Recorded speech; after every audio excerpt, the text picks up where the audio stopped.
Hello. So I thought I'll do a quick whirlwind tour of sort of three different things. One is personal practice, my old personal practice, present personal practice, what I do for work, and also some opinions.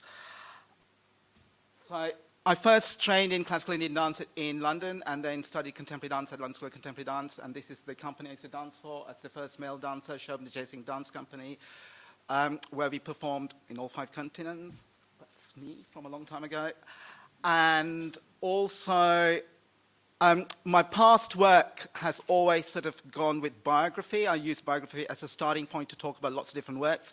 Even though I never had a medium that I used, I always sort of thought, if I'm interested in an idea, that the medium will reveal itself. And if I don't know that medium, that I will work with people who know that medium well to work with, really. So even though my work is not tied to biography anymore, I think I'll have to go to a little bit of biography now, and I'd really like to keep it private, but I think for this occasion, I think I'm going to go to biography. I was born and brought up in Sri Lanka, and due to various sort of political situations, when I was 15, I was sent as an unaccompanied minor to London, where I studied dance, and then I did an MA in fine art, and afterwards I did my own practice in different kind of art forms. So this was a commission, Necessary Journeys, a commission from the British Film Institute and the Tate Modern.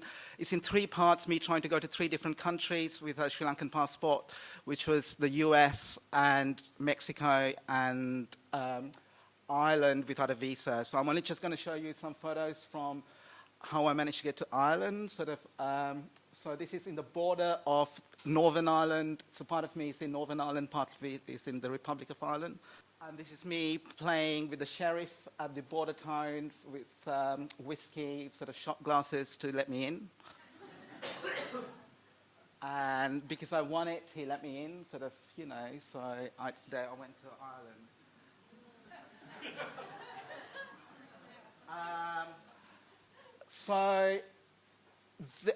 And there's 3 sides to this, as I said, sort of then my attempt to go to America and the other one to go to Mexico.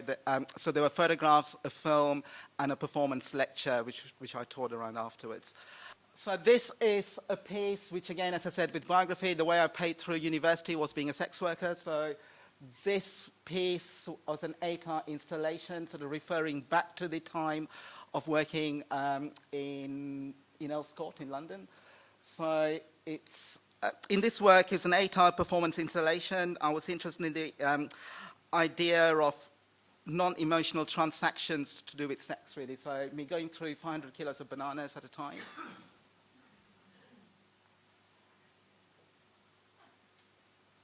And this was a commission from the Fierce Festival and the Scarlet Foundation, which is the Sex Workers Foundation. And while these 2 mice had sex, so... And parallel to that work, the Fierce Festival that evening had a closing party, which was at a lap dance club, it happened to be. So 8 hours of the performance, Rent, it was called, with the bananas, and after that, I had this one-to-one performance where I licked people one at a time for 8 hours. In Lick, I was interested in the limits of intimacy and how you work with intimacy with someone, sort of, you know, and the idea of licking one-to-one, sort of. I've done a lot of work with one-to-one performance. I was interested in at that time with the idea of performing for one person at a time and the kind of stuff you can do with when you perform for one-to-one, really.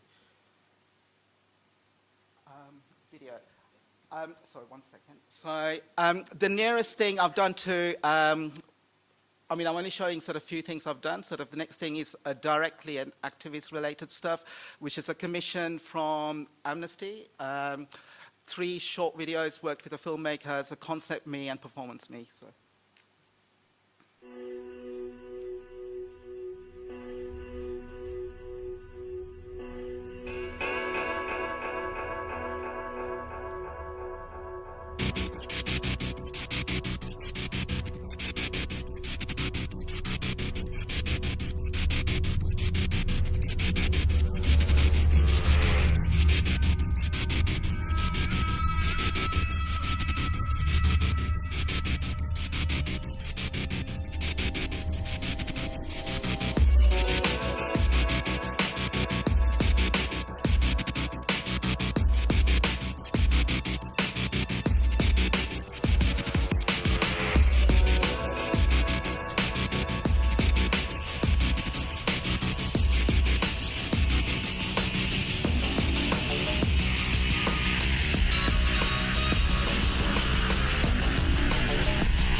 So this was an online campaign, sort of where I worked with, for research with XCI officials and Mozambique, who was in Guantanamo Bay.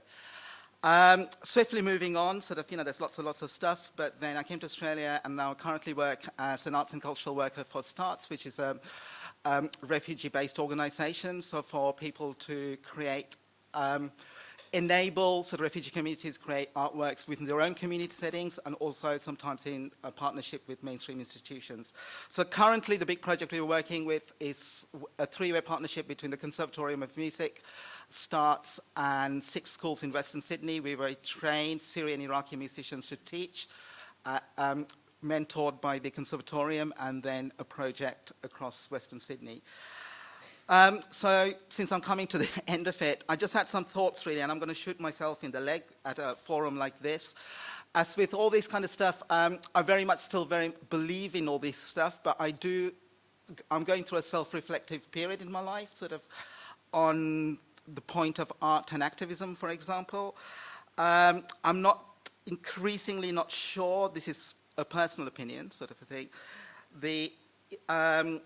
the self-importance that art can make such a big change in sort of life. I'm not, it's something I'm thinking, sort of a thing. Art as a change agent, is that just a self-important idea that we have as artists or arts workers? Secondly, I'm interested in the anthropology of activism. I've been reading about activism from the past, which would have been seen as progressive in those days, but when you think about it now, it's not necessarily so. It was just rooted in its own cultural mores of those days. At STARTS, I feel like I'm running away when activists approach us because they've got their own ideas, what needs to happen, and sometimes that's not necessarily what the refugee communities want. So for as an example, I give you a very small a community group, I won't mention the community group, working with, and they produced a little play just to be seen among the people. I'm finishing now. And, but someone else from that same community, a third-generation person, found it hugely problematic because they thought they hadn't politicized their life in Australia, but I thought that's not the point. So, and there's quite a few points like that, so thank you very much.